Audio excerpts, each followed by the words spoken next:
और उसके बाद जो समय बदला है ना, अभी टाइम मैनेजमेंट की बात होती है, इसमें मैं दोबारा आपको बता देना चाहता हूँ। इस बार काम इतने हो गए कि खेलना भी जरूरी है, नींद लेना भी जरूरी है, पढ़ना भी जरूरी है, थोड़े बहुत घर के काम करने भी जरूरी है। और दिन तो 24 घंटे का ही है सबके लिए, 12 घंटे दिन 12 घंटे रात माने इज इक्वल टू 24 आवर्स, और वो सबके लिए समान है। किसी को भी एक सेकंड एक्स्ट्रा नहीं मिलता। विशेष काम करने वालों को कोई 1 घंटा ज्यादा मिल गया हो, नो, कभी नहीं मिला, ना मिलेगा, ना मिला है। उस 24 घंटों में से ही आपको मैनेज करना। मैं स्टूडेंट के लिए इसको सीधा 3 भागों में डिवाइड करता हूँ। स्कूल कितने बजे चलती भैया? 10 से 4।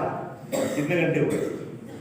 1 घंटा रूटीन का, सुबह तैयार होकर पहुंचते हो, 1 घंटा वापस जाने का, मान लें कि 8 हो गए। इस उम्र के अंदर मंचीराम ने बताया कि कम से कम सोना जरूरी है, 8 घंटे 7-8 घंटे तो सोना ही चाहिए, अगर एग्जामिनेशन नहीं हो तो। नॉर्मली तो हो गए 16। तो सो भी लिए, स्कूल भी चले गए।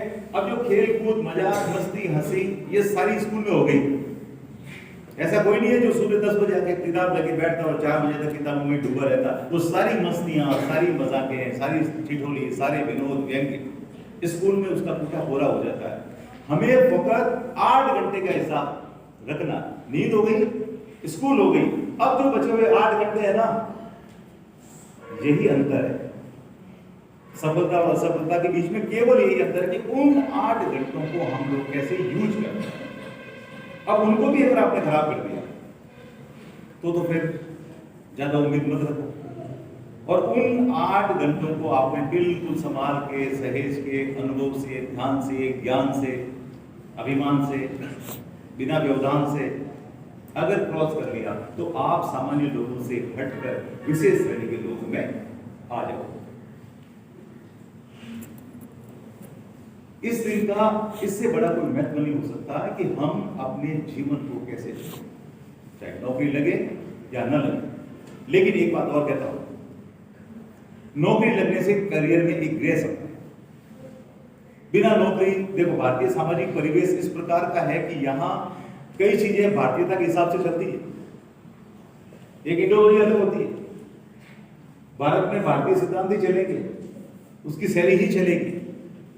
एक आईएएस बन जाता तो उसका रुतबा अलग हो जाता, और एक कितने भी सज्जन आदमी हो जाए, वो सामान्य रहे, बिल्कुल बहुत अच्छे हैं, तो भी वो काफी कुछ पीछे रह जाएंगे। तो इस भारतीय परिवेश के अंदर नौकरियां एक बहुत बड़ा मैग्नेटिक अट्रैक्शन होता है, चुंबकीय आकर्षण होता है इसमें। जितना ऊंचा ओहदा उतनी ज्यादा 3 चीजें आती, ऊंचे ओहदे से 3 चीजें आती, पद, पैसा और प्रतिष्ठा। ये 3 चीजें होती है। 3 में से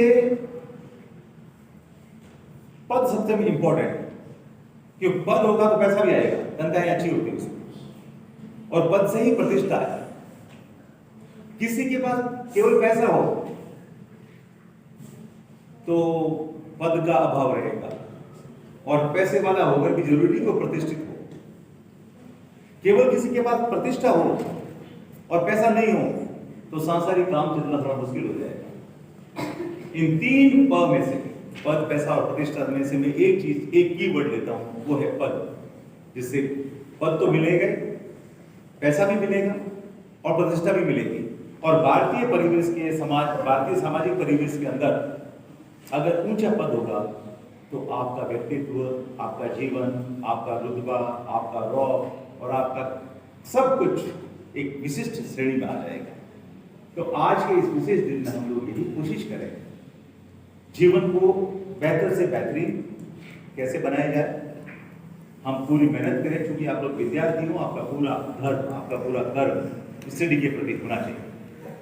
प्राप्तांकों का बड़ा महत्व है। जितने ऊंचे प्राप्तांक होंगे, जैसे सर ने बताया कि 60 से कम वाले एंट्री नहीं दे सकते, उसमें एग्जाम नहीं दे सकते। तो कोशिश ये की जाए कि मैक्सिमम प्राप्त करें, आपके प्राप्तांक बहुत ऊंचे हो, ताकि आपको बहुत बड़ी बड़ी अपॉर्चुनिटी मिले।